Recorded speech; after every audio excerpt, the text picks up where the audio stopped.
I mentioned the Vikings in passing a little bit. I want to talk about their quarterback, Sam Darnold. That's the main thing I want to focus on here.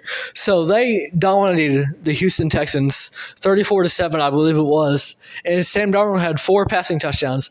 He has looked amazing to start the year. And this was a guy I was not very high on at all.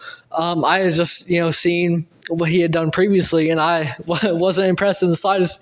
I thought Sam Darnold, who's just another draft bust, but he's really proving his critics wrong to start this year, and it's really cool to see because you don't want to wish for anyone's downfall. You can criticize a player, but ultimately you kind of want that to be constructive. You want them to do well in the end, and Sam Darnold now he's actually doing pretty well. So, of course, he got drafted by the New York Jets back in 2018, and it's just he was a bust for them. And I think part of it has to do with Jets culture because you see talented quarterbacks come to the Jets all the time, and they don't succeed. It was that way with Zach Wilson as well. Super highly talented quarterback, and I've got a different opinion on Zach Wilson. I think that it was kind of a fluke year going into the draft because it was that COVID season and BYU was playing lesser teams.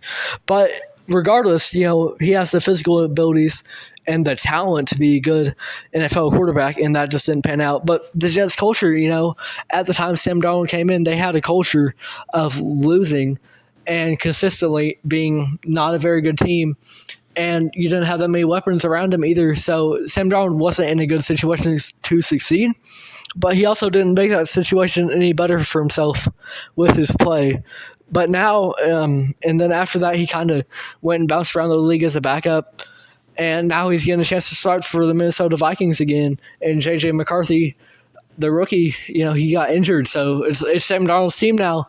And he's really showing what he can do with the right weapons around him. I think the weapons plays a big part of it, too, because he's got guys like Justin Jefferson.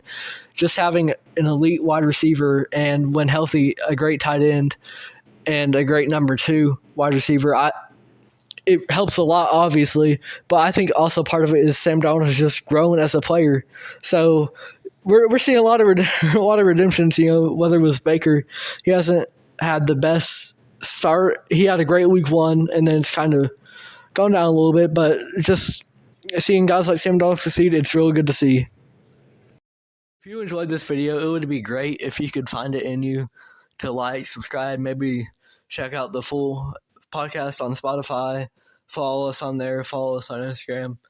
I know realistically this podcast isn't going to go anywhere ultimately, whether it's via the segments on YouTube or the entire podcast itself.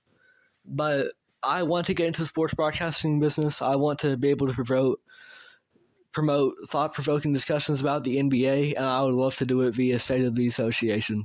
Thank you if you made it all the way through.